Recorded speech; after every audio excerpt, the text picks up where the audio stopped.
Let's talk about Ati. You managed to make a character that could so easily become unlikable, so lovable. Well, How thank difficult you. is that for you to get that, or as an actor, to actually manage to balance being this sort of bastard, but also being this absolutely lovable character? Daniel, I think it's in the writing in the first place, and it's in the directing in the second place, you know. So it's all there. I think it's Sean's script lends itself immediately to that. And, you know, it's just the truth. Maybe that's also why the film has the good reaction that it has, because it depicts life. There's no one person who's just mean, is there? So it had to be played like that. If it doesn't read like that, and thank you for the compliment, but if you know, then I wasn't the man for the part. Okay. As a director and an actor, do you find it difficult to separate yourself from the different roles? No, it's a discipline, you know. If you're an actor, you're not there to suggest to other people what they should be doing. Whereas if you're a director, then you're a facilitator, I think, for what you have in mind, and for what your artists and your technical people are offering. Okay. What do you think audiences will get from watching Man Soos My Pa? Man, I read in your writing on it this morning, and I've quoted it a few times today already to other media, that if it is meaningful, it would be to reunite or teach or educate or whatever families. And then I added that probably what can mean to families what ice meant to Fatal Attraction. I think that was the film. Okay. How did you relate to Ati in bringing this character to life? Daniel, it's a story about a couple of things. I think it's a story about relationships, not necessarily only between the man and his pa, or the boy and his pa. It's also the struggle of man. It's also the role or the imprisonment of man against the background. You know, the character that Dion Lotz plays so beautifully is a man who's stuck in what he's learnt. And it's not a matter of when the political scenario changed. It's not a matter of saying, all right, I'm getting another job. It's not the thing, you know. So I think there are various themes, and probably what makes it special, you know, the father-daughter relationship it's important. The relationship of different families with the Shimmy Isaacs character, it's important. I think there's a universal thing in the film for people who like vintage cars. You know,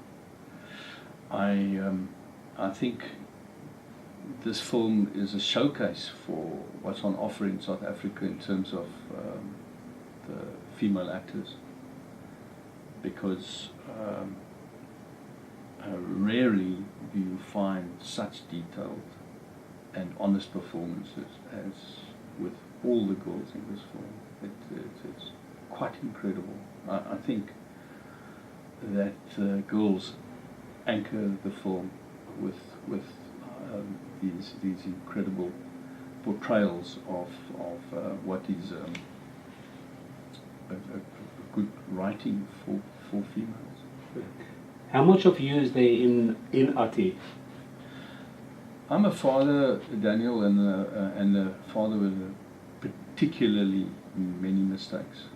many faults and stuff. And you know, this brilliant young actor Gregory Crick tucks into, you know, into the dad, and yeah, he washes the floor with him, and that was very close to home. That desperate cry from a son to his father to see his idiocy.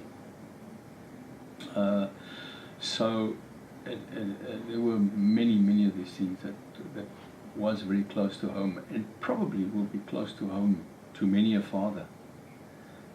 Probably close to home to many a mother. You know, in South Africa with our Namibian border background, which few people remember or know about, you know, being the youth.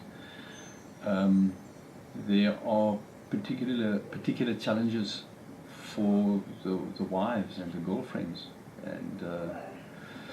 and here one find from the writing of Sean a lot of wisdom. You know, so that I think if it sounds like just a heavy story, that I think people will find an escape. They will find coming to terms with their own questions by watching this film, which, you know, people who walk out of the film in the end are touched but light, and they're happy, you know. Okay. There are moments in the story between you and Greg that you really want them to be together, and the more that happens, the further you drift apart.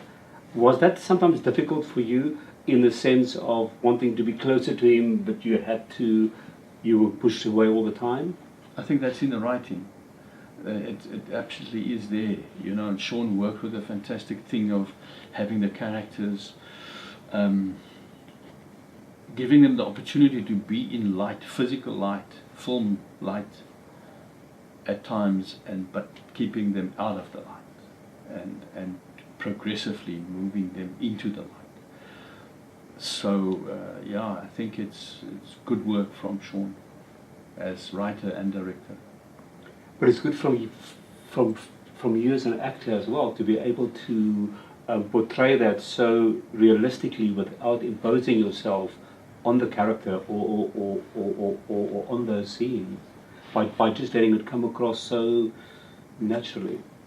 Thank you very much. Maybe I'm a bit of a scallum. I steal sometimes. I try steal empathy, because no one person or character is just bad. You know, to have a drinking problem is one mistake. It's one, not a mistake. It's one foil or folly or whatever. You know, it's not the whole world. It does have a ripple effect on a wide spectrum, but there are people who don't drink who are much worse, have much worse. Absolutely. But it's these mistakes, like the flaws the characters have in A Man Soos My Pa, that actually make us human and make us realize how much we should actually reevaluate our relationships and what we mean to people and what they mean in our lives. Yeah. And maybe that is what is appealing about the story. It's everybody's story, you know. So as it's say in the Afrikaans, that means die balk uit jou eie oog haal before criticizing the splinter in somebody else's eye.